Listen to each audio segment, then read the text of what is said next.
Right, welcome along. This is ShrimpsNet episode 10. How did we get to 10 so quickly? Here we are. We've just beaten Sheffield Wednesday. We've got a break because we've got players who are playing international football at Morecambe Football Club. This is amazing. So we need to talk about that, obviously. And tonight, as usual, I've got the main man from the Shrimps Trust. He needs no introduction, but I'll give him one. It's Generalissimo. The wonderful Joel Shooter. Welcome, Joel. Thank you, Freez. Also, we always like to get an angle from the boardroom, and who better than the charming and erudite Charlie Appleyard. Thanks for joining us, Charlie. Hello, Freez. And a special guest tonight. He's got a lot to live up to because Dermot O'Carroll was on a couple of weeks ago and performed admirably. I'm glad to say that we've got the gaffer, the main man himself, Stephen Robertson. Thanks for joining us, Stephen. No problem. I've actually got Dermot texting me there as well. I heard that go off. He must have done well in this programme. So, Joel, I'll start with you. The biggest crowd we've ever had at the Mazuma. Sheffield Wednesday, the visitors. A 1-0 win, and didn't look possible in the first half. But I've got a couple of questions for Stephen about that. Didn't look possible in the first half. Second half, a few changes, and suddenly we were competing, and I couldn't believe it when it went in. It was an OG, and but you take them, don't you? So what are your thoughts on that? Yeah, I mean, it's an own goal, but it was a good delivery. I think Delaney was sneaking in behind the fella as well, so he probably would have had it if it hadn't been an own goal. But yeah, I think that little switch up, which I'm sure obviously Stephen can explain a bit better than I can, that obviously kind of played the game in our favour. I think we kind of it took them by surprise, and I think it helped solidify us at the back a little bit as well. But yeah, while Sheffield Wednesday obviously had a lot of the game, I felt they didn't.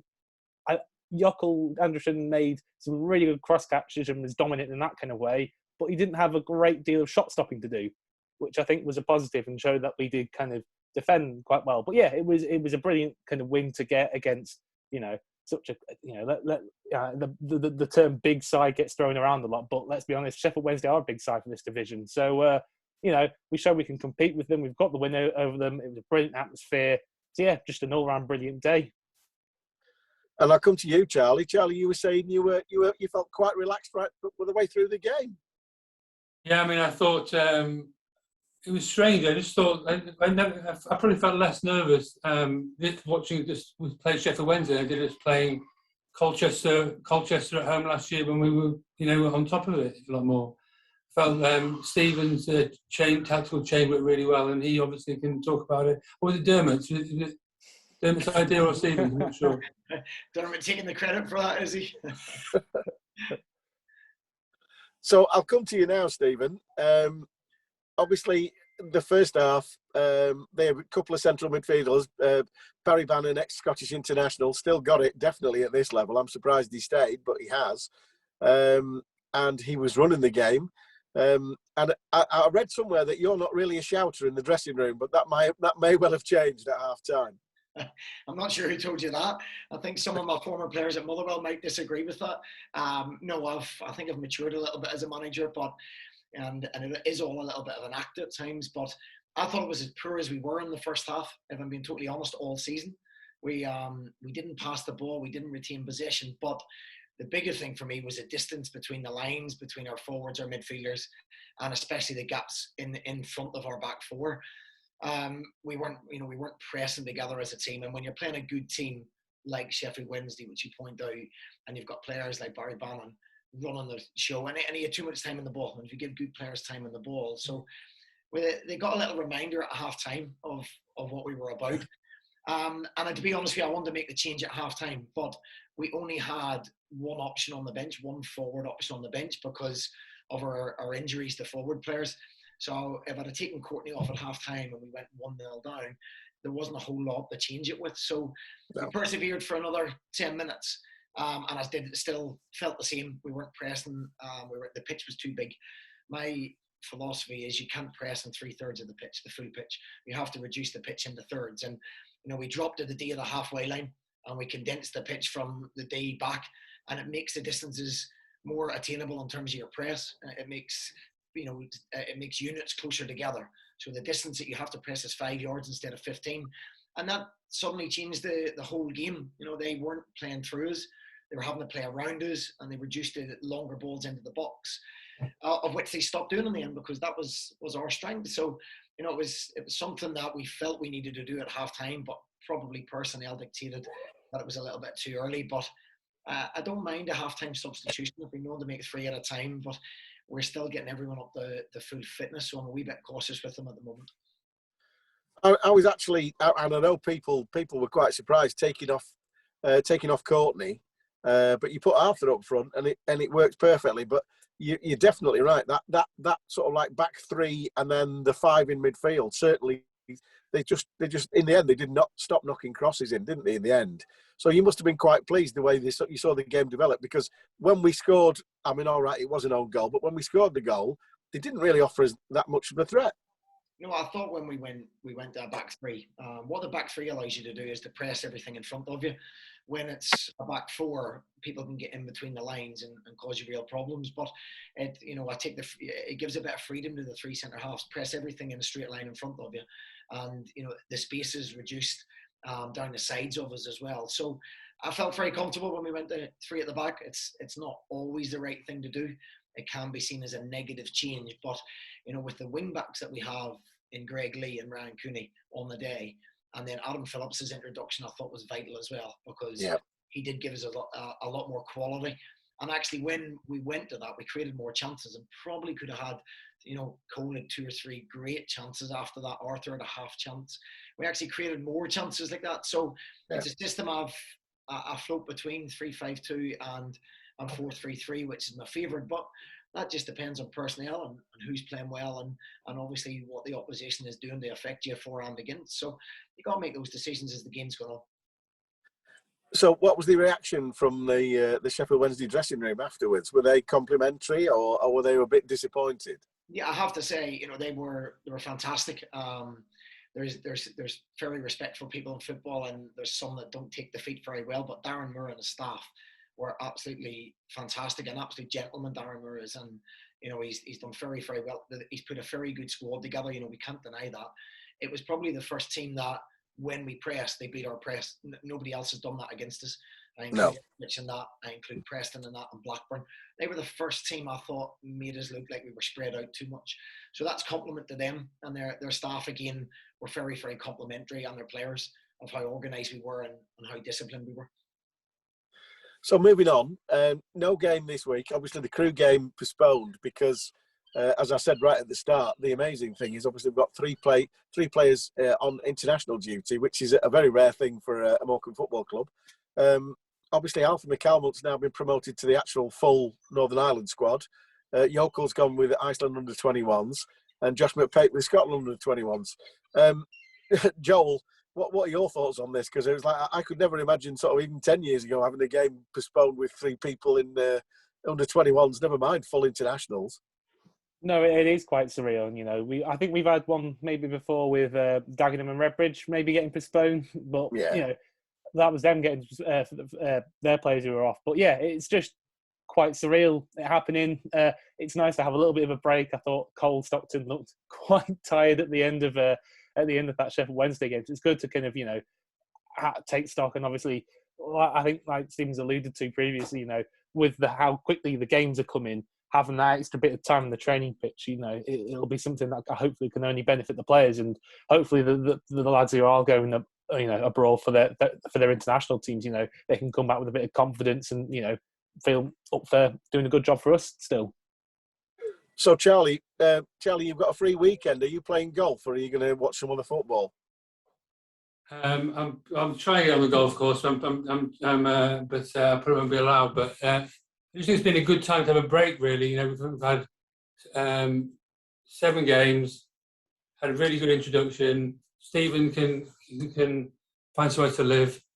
You know, everyone's people. They've all been working so hard at the club. I mean, the biggest news is not the amazing performance in League One. It's the fact we actually sell chips at the ground. That's the biggest achievement of the club so far, I'd like to think. You know, so Ben and the guys in the club have been analysing what they can do better, what provide, you know, the service we provide, the match day experience.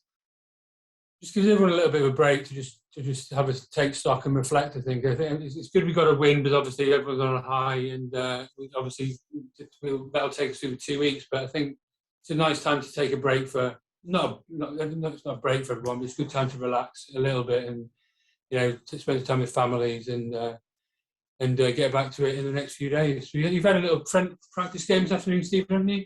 Yeah, you've all alluded to it. It's the schedule's crazy in England. Sometimes you wonder why they cram all these games in, because you don't get loads of time to coach, which is why pre-season is paramount, that you get your squad together early. And obviously I inherited a squad with 3 signed players, and you had the boys that got promoted that obviously want more money. There's a lot of negotiating going on there, and you're trying to build a whole new squad. So it was so important I built it quickly, that we were able to have the 5 weeks preparation, because the reality is you play on a Saturday. We give the boys off on a Sunday. I'm a big believer in clearing your mind and coming back with non-emotional decisions and non-emotional comments, and then you retain people, you don't lose them.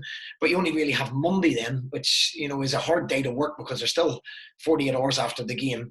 And Thursday's probably our only real working day after a Tuesday game that you can reset them again, put new tactics into them. So really difficult, and that's the biggest difference between Scottish and English football for me, is the coaching time, the actual quality time you have on the pitch. So we have to do things a little bit differently. How the learning processes, a lot of it can be visually.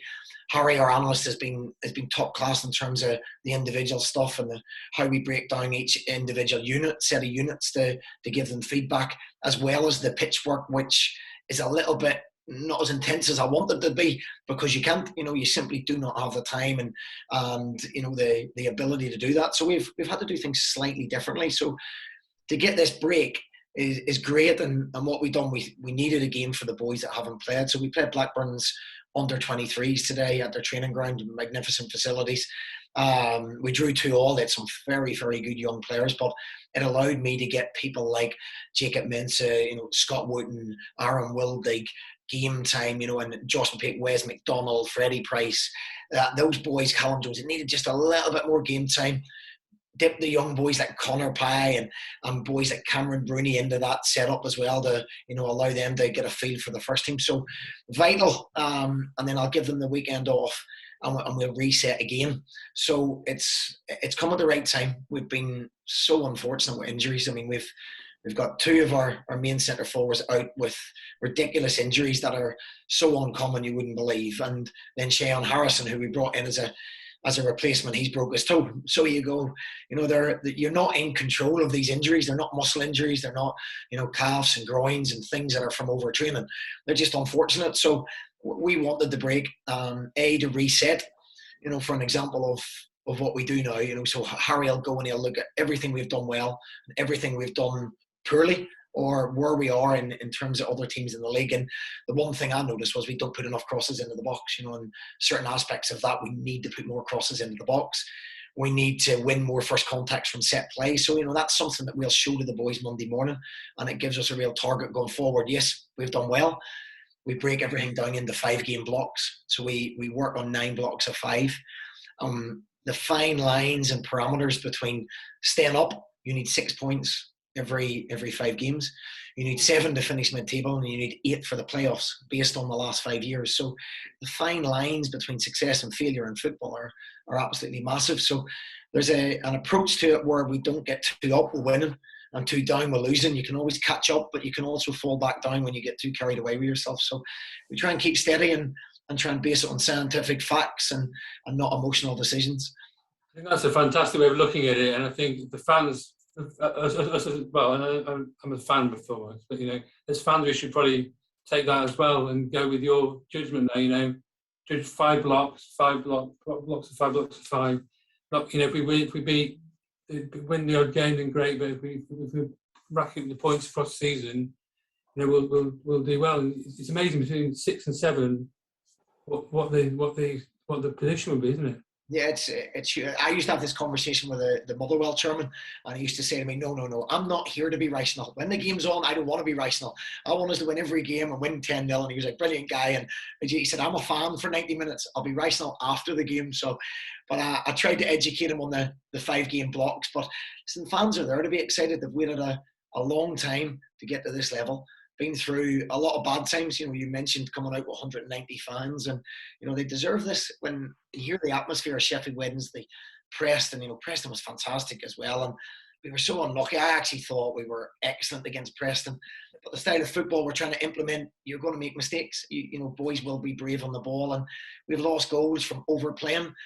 But as a young squad of boys, if the manager and myself and Dermot are shouting at them all the time for giving the ball away, then they'll lose that confidence, they'll lose the bravery. And I think the fans getting behind people, and Toombs went for a dribble in his own box. I think it was against Preston, and I heard some girls and screaming. We played it back to show the boys, but it's exciting, and that's what fans want, to come and be entertained. And the results are results. Sometimes you're not in control of decisions and injuries, but if the level of performance stays where it is, and keeps improving, then I'll be more than happy with that. I have to say that Toombs dribble right in front of me in front of the home stand was worth the entrance fee alone. That was absolute genius, because I was like, what's he doing? Oh, brilliant. He was never going to lose the ball. No, it wasn't. Certainly wasn't going to panic anyway, I know that, but Toombs has been absolutely terrific for us. I don't think people realise how young we are. We had Sam, obviously, what was 23. You've got Ryan Cooney, 20. You've got Delaney's young boy as well, Greg Lee.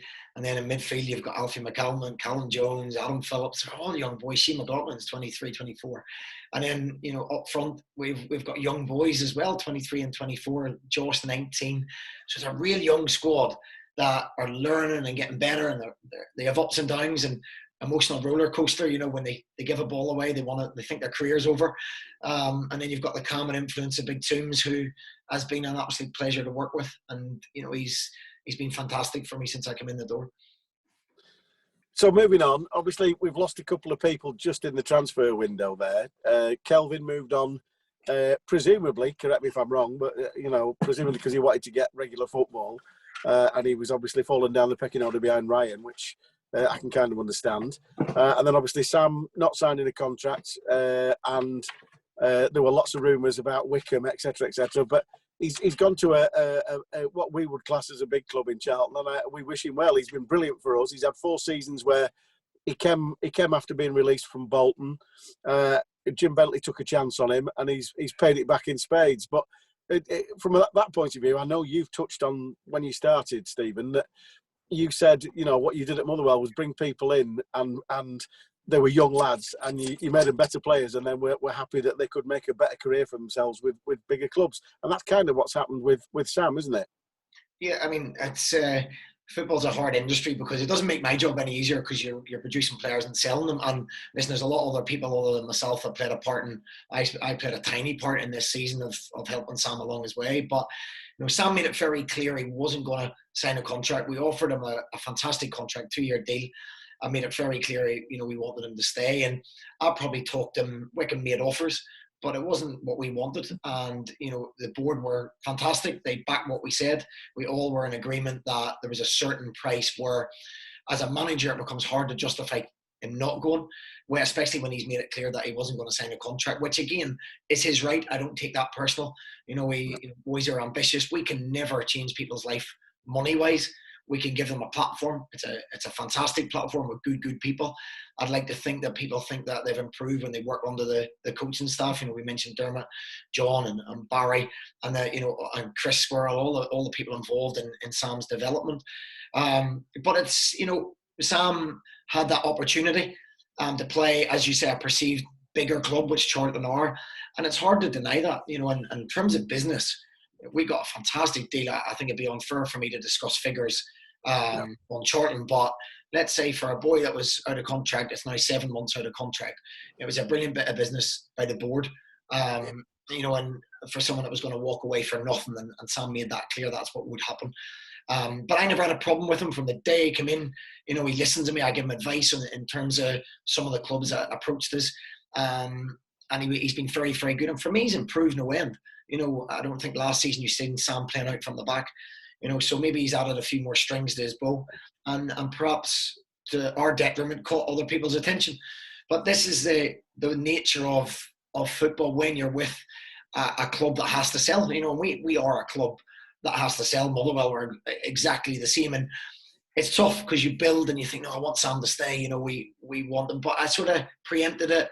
We brought players in Scott Wooten that hasn't had game time yet, but we preempted it a little bit that this may happen, and I think we're okay. We're in a decent place, and it's now up to people to step up and prove they can replace Sam, which I firmly believe they can. And if not, we'll look again at the loan window in January. So I'm going to hand you over to Joel now, and Joel will come out with his probing, nerdy questions, hopefully. Go on then. Yeah, I think we touched upon the 3-5-2 earlier. So I've seen a couple of fans debate this, and without wanting you to try, obviously I know that you can't reveal too much tactically wise, but is it something you kind of might consider starting with, or do you like having it as a bit of an ace up the sleeve? To be honest, for the first season and a half at Motherwell, we played 3-5-2. We were a little bit more direct because I'm a manager believes in playing. I have a certain ideology. I want to play, I want to pass the ball, I want to play through thirds, I want to play with wide players. But sometimes at clubs like ourselves, you can't play the ideal way because you haven't got the players. So at Motherwell, I played 3-5-2 because we had two huge centre forwards, and we got the two cup finals. So it must have been successful. But it wasn't my preferred way of playing, if I'm being honest. I think it's a little bit more predictable. But we haven't got two centre forwards at this moment in time to play it. So there lies our problem. We've got Courtney, who's finding his feet. That's getting fit. Cole being our only real available centre forward at the moment until Courtney gets 100% fit. When Jonah Youngo's fit as well, and Courtney and Cole, it's certainly an option. I mean, I wouldn't like to play against any combination of them two up front. They're big, strong boys. They're both very good technically receiving the ball into feet as well and pacing behind. And we've got when you play 3-5-2, you need midfielders that run beyond the ball. You need wing backs that are creative. Otherwise, it becomes straight line football and too predictable. But I believe we've got the options with that, you know, in Greg and Ryan, and with our creativity in midfield. And I think I want more from our midfielders. I want more goals. I want more shots, you know, and I want more contribution from them in terms of forward areas. So, yeah, it's something we will look at. My preferred way of playing is 4-3-3 with two strikers and one wide player, if the truth be told. So you've got a physical element to it as well, and it's not too one-dimensional. You can go a little bit longer when teams lock onto you and press you. And that's probably the biggest thing we need to learn is teams now know we can play. They know we're a good footballing side. So if I was playing against us, I'd say let the first pass happen and then go and press them high up the pitch. And our recognition of missing that press into Cole's feet or over the top for a Jonah or a Courtney to run or a Arthur or Wes to run, then that's our next stage of our development as a squad and a playing style. But certainly we won't be one-dimensional. I'll play to the strengths of the players. I'll play to who's playing well. So you can't play two wingers if they're all not playing well. And you adjust accordingly. So I'm very confident in my coaching ability. I'm very confident in the staff I've got. So it always challenges us.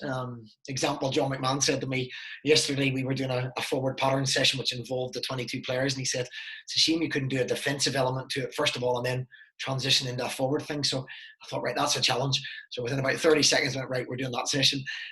We added another bit to it. So I always like to challenge ourselves. We're always looking how we make it better as a group, as individuals, and you know, it's something ongoing. There's nothing set in stone. So obviously on that kind of theme of kind of things being ongoing, obviously I remember you mentioned in the Q&A about you'd initially thought that you were going to be having a bit of a higher press and a more intense press, and then as players came in, you looked kind of pre-season, you thought that would drop up, pull back on that a little bit. But so over the past 5 games, has there been any kind of any more developments that have kind of maybe altered you thinking about how to take the side forward, and what kind of things do you think you might be working on over the next kind of couple of weeks that you've got on the training pitch? Yeah, I mean, we've got certain triggers when we press. No matter where we are on the pitch, we set 3 different presses up, which I won't tell you. But there are 3 triggers that are very simplistic. And you can do that on the edge of the opposition's 18-yard box where your risk versus reward is huge, which we have done in certain games. So as the the games have progressed and people like Cole and Arthur and Wes and Josh have got a little bit fitter and the understanding's been better, we have at times, and in fact, I think we're the third best pressers in the league with an end product at the end of it. So we're pressing very well. Saturday being the example of pressing poorly. We were pressing, the gaps between the lines were way too big. So we dropped at the D of the halfway line and we set up the same triggers but more condensed, and that worked very, very well for us as well. So again, depending on who it is you play, we don't go willy-nilly. We know who we're playing. We thought Sheffield Wednesday we may have a risk versus reward pressing them higher up the pitch, and it didn't work. Sometimes you've got to hold your hands up and recognise that during a game and say, right, that didn't work. Don't be too proud to keep doing the same thing over again. That isn't working. And we changed it. And we changed it at half-time to drop, condense the space and play on the counter-attack. And I think we've got both strings. We've got pace to break. We've got a platform and goal to play from when we do break and get runners beyond it. So our understanding in terms of not overplaying, we play through midfield, but there has to be an end product, or wide players especially. There has to be runs forward beyond the ball. There has to be deliveries into the box. And there has to be more shots on target. So that's things attacking-wise we look at, and they're things we'll work on continually and have done this week. And, that'll be ongoing. You'll never have the finished article, because when that is correct, something else will be wrong. So I've got a little bit of OCD, so I'm always looking for the perfect scenario.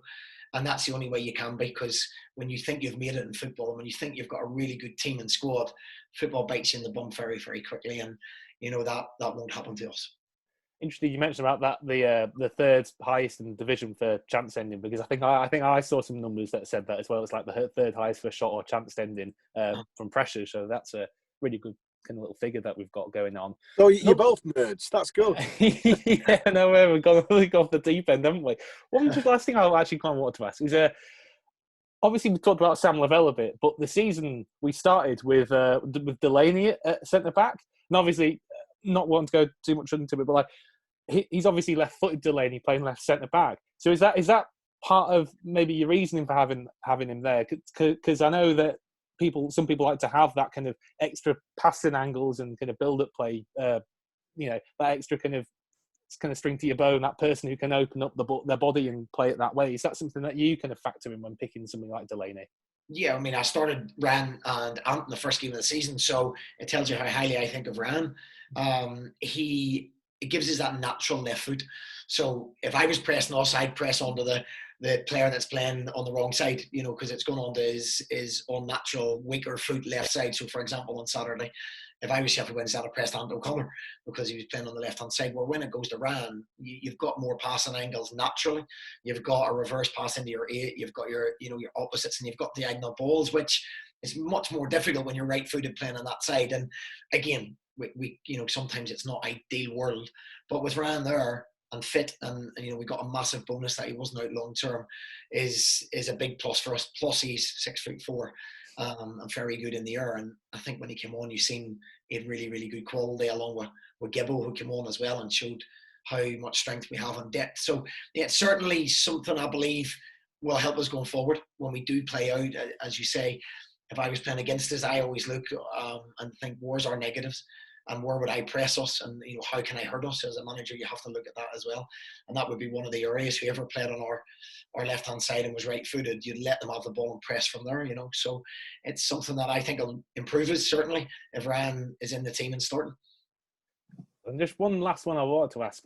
With recruitment, because I've looked at the players that we've recruited, and I think in some certain positions there's a pattern, and I look at people like McDonald and McPake, apart from the fact that the name starts with Muck. But I look at them and they had good dribbling figures in League 2 last year, so I felt there was continuity there. And then you look at people like Ayunga and Courtney Duffus coming in, and they're kind of similar molds of players. They're quick, they take the ball well, but they're big guys and they're good at dribbling. So kind of on that, do you kind of is that kind of through data and stats, or is that more through watching people, or is it a bit of both? I think it's a combination of both, to be honest with you. Listen, Brentford have got the perfect model. They have the Moneyball model, but that costs millions and millions of pounds, and we don't have that. What I have is a lot of contacts and a lot of good people in football, but we do use it. We use the data analysis as best we possibly can, the XG and the goals. There's a certain type of player I like in each position. So obviously, data is a filtering process. So data makes you aware possibly of players that we've all got this thing where we watch something and we see what we want to see at times, myself included. I think it's called confirmation theory. So if you watch something, you can be classed as a long ball team and actually pass the ball 90% of the time. But if you set out believing you're a long ball team, and the first time they go long, you go, he's played it long, So it's confirmation theory. So what you have to do is get the stats, get statistics that are real. There's no emotions involved in it, and that sometimes you go, oh, well, maybe Jonah Yunga has a better end product. Like Jonah had stats and statistics in terms of getting his shots away were fantastic, but his goal record didn't match that. So you have to look and go, well, can we improve that? Because if he's getting shots away, we can improve that. We can make him better at that. So that's an example where we use the stats. Then you have to go into the human eye. That stats makes you aware of Jonah. I have a lot of good people that would make you aware of it when they're available. You have to go and watch the game. Are they wearing gloves in the middle of the summer? Are they humping about because they're not starting? They get taken off, they throw the toys out of the pram. What's their personality like? What's their family background like? Have they got stability in their life? All these things. And the easy way to do it is, and I'm not on it, I have to tell you, in any shape or form, but social media, players put their footprint and every walk of life onto it. So we've a lot of people research it. So probably call that data as well. But there's an initial data to find players if we're not already aware of them. And sometimes you just get little gems. So I'm actually signing a player, currently made an offer to at this moment in time. And, we've seen a lot of footage of him, but a lot of the data backs up what we think we've seen. So you can use them in tandem. I find it very, very interesting. Sometimes the stats don't match up to what we've seen with the naked eye. So you need to go again and watch it with an open mind. So I don't think there's any one way that's right to recruit. I think it has to be a combination. Ultimately, I try and recruit. Pace is a factor. You can't make people quicker. You can make people positionally better, but if you give me somebody who's very, very quick, I can make them positionally better, but I can't make them any quicker. If they're 6'3", that's a decent start. If they're 5'3", I can't make them 6'3". So there's certain things you can control and make their understanding better. So yeah, there's my ideal way of playing. I like two forward players with, a centre forward, a number 9, and one that's maybe a little bit bigger, and you've got an outlet to run in behind, and a dribbler, as you say. So Josh and Wes being them dribblers. When you play with both of them, sometimes the goals and the patterns have to be absolutely perfect, and the game isn't perfect all the time. Man City's game is perfect. Barcelona's game is perfect. It's an ultimate goal, and it's working all the time on 100%, everything working. That doesn't happen at this level too often. So you have to mix it up. And if I can get that combination of one bigger, one out wide with pace that understands the role, coming in at the back post, playing a little bit narrower with our fullbacks overlapping, and a wide player who gives us the width and the combinations where putting crosses in and adding goals to that, then that's my ideal way of playing. And we use a combination of statistics, our naked eye, our knowledge of players, and everyone has a say in it, and we joked about people like Dermot, and I've mentioned Harry, and our analyst, and John, and people I know in the game that we use constantly for feedback. People I might not be aware of because I'm immersed in Morecambe and we're preparing for games. But I got a phone call about Jonah and knew that he was available about 30 seconds before he knew. So it was, and I wouldn't have got him otherwise. So you have to use those contacts, and it's we're going to put a head of recruitment in place here, and for me it's absolutely vital. I don't know how many players I've signed. I think it's 17, Charlie, is it? Altogether. But at least, yeah. All well within budget as well, I may add. So, the thing is, you can't do that every season. And to have longevity at this level, you need to be at least one transfer window, if not 2 transfer windows ahead of yourself. And to do that as a manager on your own while you're trying to prepare teams and games, it is very, very difficult because you miss players, you miss phone calls, you can only stay up so many hours in the day. So it's vital, and the board have been great. Everyone is thinking the same way. We've got a plan what we want to do. I think we're probably ahead of where we thought we would be, if the truth be told. But we're building those blocks, and I think it's a case of continuing to do that and continuing to move forward. Yeah, if you think about the 5-game block theory, which I absolutely love. It's a case of are we a club where we can get from 5 to 6, 7 to 8, building the points up. they've done such a great job on the coaching and the 3-5-2 thing. With Gibson, it's such a good team. You'd hate. I'm sure every team in the division would hate to play that. Hate to play us. Will take points off people. The crowds are obviously going to make the odd difference to get an extra point, perhaps. And everyone working together, and pulling in the same direction, and the head of recruitment and all that. It's all based around trying to these marginal gains to try and get the points up. And if we can get to 15 points for every 5 games, we'll be doing well. Yeah, certainly. That keeps you up.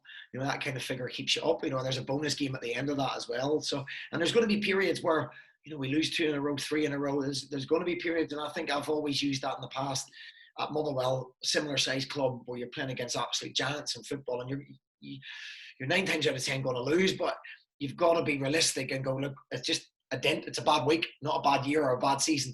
And so far, there's going to be times where the fans aren't happy. Of course, that's human nature and it's an emotional game. But how they backed us when we were 2-0 down against Preston, I don't think people realise how much that means to a young squad. Even people like, Big Toombs, we're human.